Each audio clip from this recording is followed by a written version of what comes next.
Up next on Lion TV, we have Marley and Sophia back at it again with a brand new episode of Hot Topics, Charity Sanders with the latest weather report, and me, Jacob Shoei, to talk about our Lions' first football game of the season. All that and more, Lion TV starts now.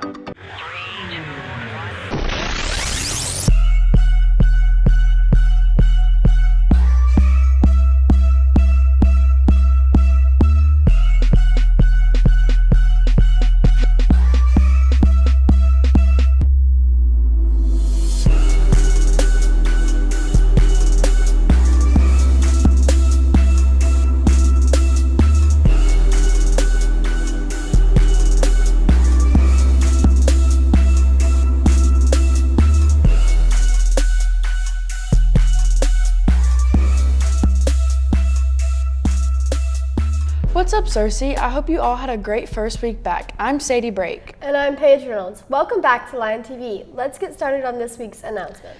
There will be an informational meeting this afternoon at 3:25 in the Annex Gym for any student interested in being on the bowling team. This includes returning bowling team members. Students must be at the meeting or contact Coach Leonard. Any student interested in Spanish Club, please stop by room 326 to see Miss Martin. Dues are $5 and you must be currently enrolled in any level of Spanish classes. Make sure to keep an eye on the Schoology group page for updates and to see Miss Martin if you are in the group. The first meeting will take place in room 326 at 7:30 a.m. on Tuesday, September 13th. Please plan to attend. Just a reminder, there will be no outside lunch deliveries. If you forget your lunch, you will have to eat in the cafeteria. Youth to Youth will meet tomorrow, September 1st. Returning members' fees will be $5. New members' fees will be $7. The meeting will be held in Miss Hightower's room, which is 113, and will begin promptly at 7:30 a.m. Also, anyone who ordered a 2022 yearbook and didn't pick it up at Sign the Lion can see Mrs. Cook in room 110. There will also be extra books available for purchase at $60. Looks like a lot is happening in clubs this week. There sure is a club for everything that students could be interested in. Speaking of topics that students are interested in, we have the newest episode of Hot Topics with Sophia Neighbors and Marley Price.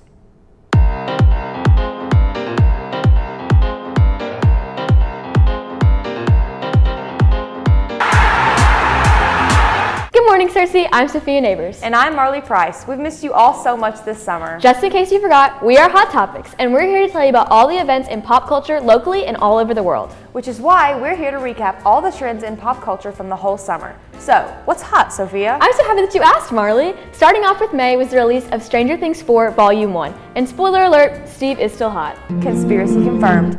This new season brought us new characters like Argyle, Chrissy, Jason, and the beloved Eddie Munson. But with new characters comes new disasters and possibilities for the Stranger Things ensemble. Ending with a cliffhanger, the Duffer Brothers left fans wanting more. And finishing out May was the release of Top Gun Maverick. The sequel to the 1986 original was a box office phenomenon, coming in at $1.4 billion. Starring Miles Teller as Rooster, people all over the world fell head over heels for his mustache. Sparking a TikTok trend, many gave their boyfriends the Top Gun stash, and left some, like Marley Price, with a new obsession with Teller and his abs. Anyway, moving on to June. Speaking of blockbusters, the Elvis biopic directed by Baz Luhrmann premiered on June 24th, receiving some mixed but mostly positive reviews. The film is now Luhrmann's highest-grossing film, and Doja Cat's original song, Vegas, debuting in the movie, became highly regarded on TikTok as the new Song of the Summer, with almost 440,000 videos created with the audio. And at the start of July was the premiere of Minions' second installment, Rise of Gru. The film became insanely popular with teens as TikTok creator Cole Bennett gathered some of his followers to buy out a show and arrive in tuxedos. This then sparked the hashtag Gentle Minions movement, where some, including Marley, arrived at the movie dressed in respectable Minion attire. I mean, I did look pretty good. And on the same day as the premiere of Minions, millions of devoted fans stayed up past their bedtimes to tune into the Stranger Things Volume 2 launch. And as the spoilers on Twitter filed in, many fans found themselves finishing the entire installation in one day. Although many were heartbroken over some of the events, the Duffer Brothers have confirmed a final Season 5 set entirely in Hawkins to keep fans hopeful. Over the summer, many found their TikTok For You pages filled with the hashtag BookTalk. This then sparked what we like to call the rise of Colleen Hoover. Some teens who hadn't even picked up a book since middle school found themselves absolutely loving Hoover's books. This large inflation of new book lovers even found Justin Baldoni, actor and producer of Jane the Virgin, to pick up Hoover's most popular book, It Ends With Us, for a movie adaptation. And now we've made it to August. I'm sure you all remember us talking about the Kim K, Kanye, and Pete Davidson fiasco from last school year. But on August 5th, multiple sources confirmed the separation of Kim and Pete after 9 months of dating. Some were sad, some didn't care, and some were absolutely overjoyed at the news of Skeet's downfall. One man in particular, but I'm not naming names. And to finish our recap, we have the rise of the Leah Michelle can't read conspiracy. Although the illiterate rumors that have surrounded the homeschooled previous child actress have been conspiracized for a while, The announcement that Michelle would replace Beanie Feldstein as Fanny Bryce and the broader revival of Funny Girl led to more and more rumors that she already would have memorized the script. although we here at Hot Topics like to not report on radical rumors, her emoji-exclusive Instagram captions definitely don't help her claim to literacy. Well, that's all we have for you this time, Cersei. We missed you guys all summer, and we hope we are welcome back with open arms. And with that, bye! Hot Topics is my favorite way to keep up with all the latest pop culture news. Me too, especially with this Leah Michelle can't read conspiracy. It sure makes you wonder, but moving on to national news. The attorney for a man seen on video being punched and kneed by Arkansas officers said Tuesday that the violent arrest is part of an alleged pattern of excessive force by sheriff's deputy, and police experts said some of the blows appeared to be unjustified or even criminal. A bystander's video of 27-year-old Randall Worcester's arrest on Sunday in a small town of Mulberry sparked outrage after it was posted online.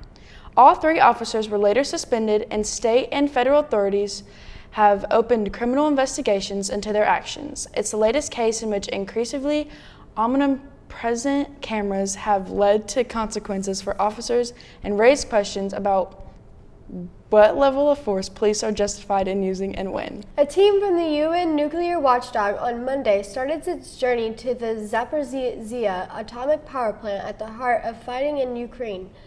A long-awaited mission to inspect crucial safety systems that the world hopes will help avoid a catastrophe.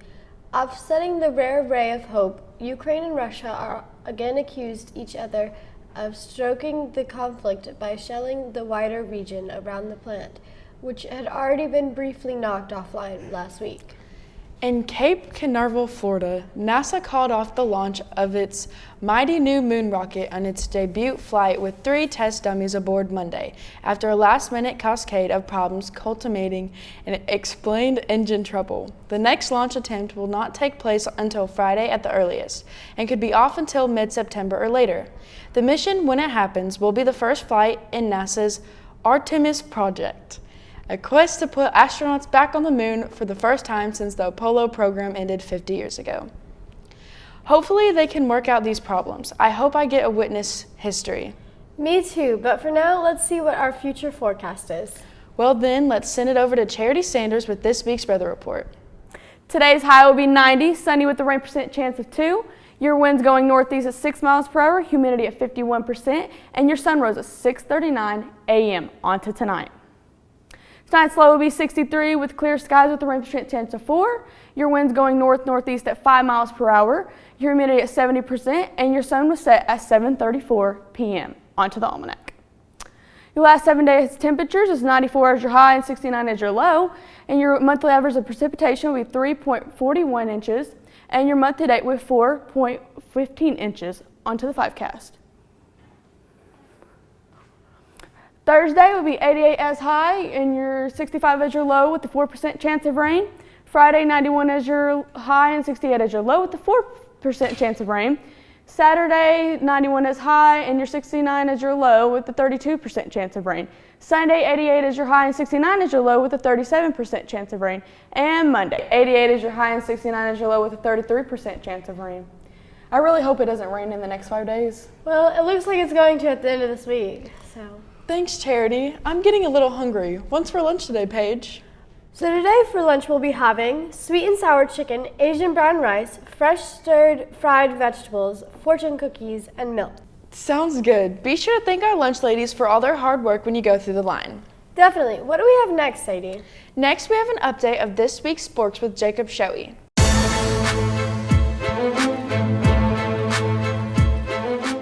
What's going on, Searcy High School? We got some quick and important sports updates to get into, so let's start off with local sports, where on Friday, the Searcy Lions football team went up to Batesville to take on the Pioneers for what would be both teams' first game of the season. While our Lions did put up a good fight, we would end up losing the game 40-39, putting us at 0-1 for the season. The Searcy Lions tennis team had a match last Thursday where they traveled to Marion to take on the Patriots. Both the Searcy boys and girls would sweep this match, with the boys winning 5-0 and the ladies winning 11-0 overall. They also played a match against Batesville on Monday where they also swept, the boys winning 10-0 and the girls winning 9-0. They are now 35-0 in conference, and their next match will be later today where they take on the Blue Devils in West Memphis.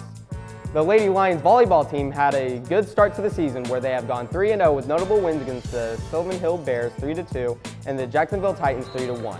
The next matchup will be tomorrow where they take on the Paragould Rams here at the high school. In national sports, the Little League World Series has come to a close with Hawaii taking it all, winning the final game against Curacao 13-3. From when the Little League World Series began to when they won it all, they outscored their opponents 60-5. This would be Hawaii's fourth Little League World Series title in the last 17 years. Congrats to all the kids on this achievement, and we can't wait to see what they do next. In golf we saw last Sunday, Rory McIlroy rallied to win the Tour Championship with a score of -22. This would be McIlroy's third FedEx Cup title, making him the only player to get 3 FedEx Cups. In college, NCAA football officially started this Saturday with Week 0, and it most definitely did not disappoint. Games of notice include Vanderbilt against Hawaii, where Vanderbilt completely swept the floor against Hawaii, where they beat the Rainbow Warriors 63-10. Illinois almost completely shutting out Wyoming 38-6.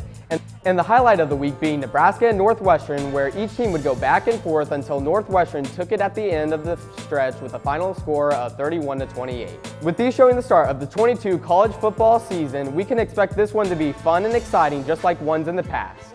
Well, Searcy, that's all the sports updates I have for you today. I hope everyone has a great rest of their Wednesday morning. Now let's send it to Paige and Sadie at the news desk. Thanks, Jacob. With all these sports starting back up, I'm glad we have someone to keep us updated. Me too. Well, it seems we've reached the end of this episode of Lion TV. Don't forget to subscribe to our YouTube channel, Searcy High Lion TV. And to follow us on Twitter at Lion TV, Instagram at Searcy Lion TV, and on Facebook at Searcy High Lion TV. Signing off, I'm Sadie Brake. And I'm Paige Reynolds. We'll see you back here next week, Searcy.